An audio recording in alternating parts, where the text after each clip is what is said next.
If you struggle with self-discipline, we have your solution. In this episode of the podcast, we're sharing 3 brand new ways that you can improve your self-discipline. Tune in and take notes.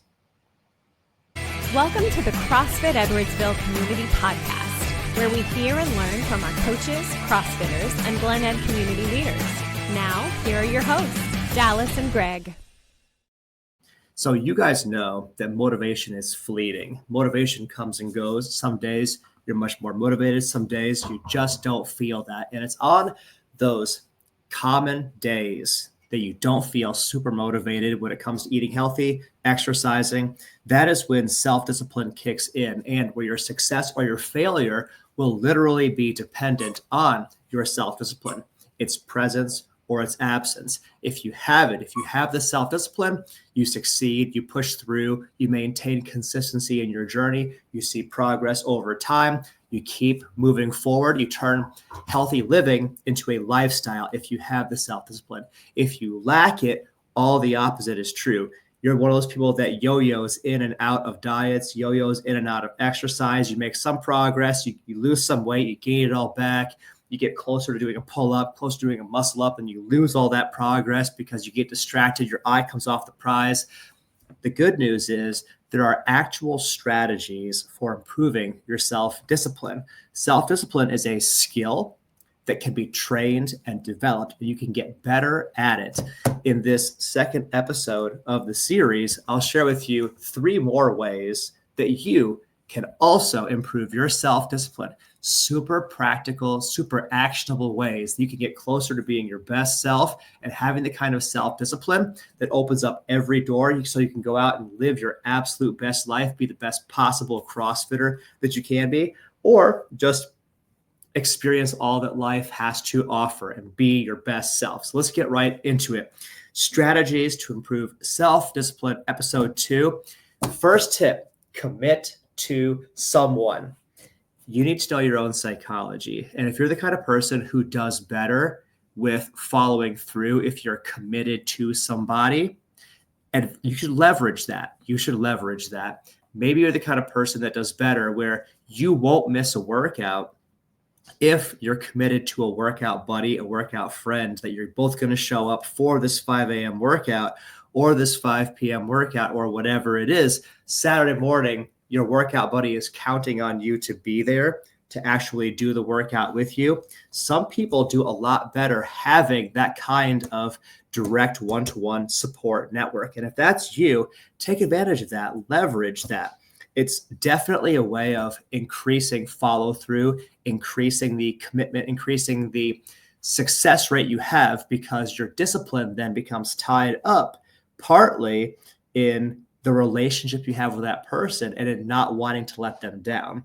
Some people find this massively, massively valuable in terms of follow through and execution with their healthy living lifestyle. I will throw a couple of caveats out there, though, that your significant other, your spouse, is probably not a good person to turn into your accountability person, your commitment buddy. What I mean by that is that if you're going to tell your spouse, hey, I want to eat in a healthier way in the next 8 weeks. If you see me with ice cream or a bag of Cheetos in my hand, I want you to swat it out of my hand.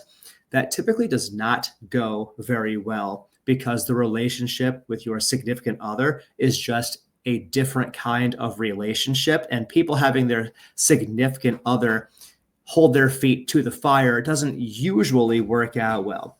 Probably needs to be a friend, a coworker, somebody who is more like a peer to you, a peer that you respect. That's probably a better accountability person for you to rely on. But again, if you know you would do better, I'm going to go on a healthy eating journey. I'm going with my friend, and we're both going to track everything that we eat and share our journals with each other by text message at the end of the day. Your likelihood of following through is higher, especially if you and your friend have a level of mutual respect where you want to level up, you want to perform in a way that does honor to you and to the friendship. That's a good accountability person. So step 1, commit to someone. Step number 2, or idea number 2 for improving your self-discipline, is to clean out your pantry. What do I mean by that?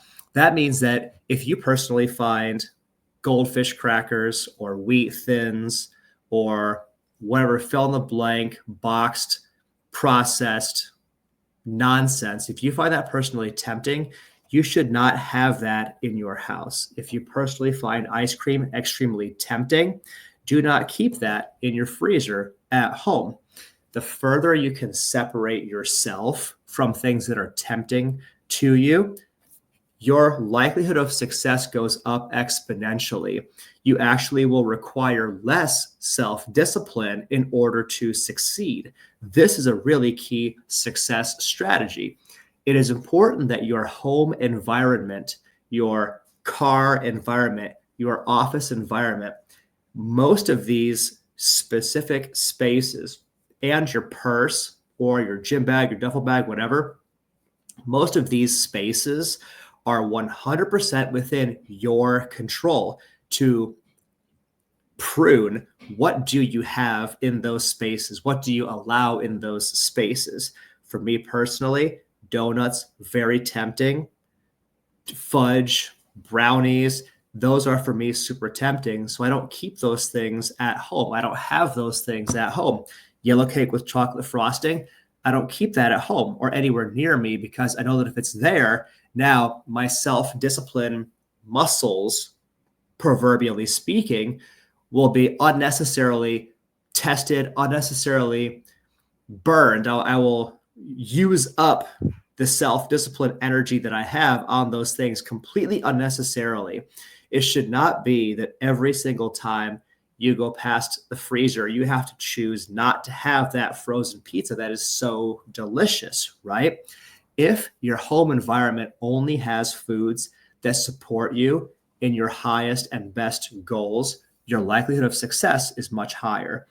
If your truck, your car, your van, whatever you drive around, doesn't also have processed crap snacks in it, your office, your place of work, again, to the extent you can control such things, if there are no cheap foods in your vicinity, your likelihood of success goes up exponentially.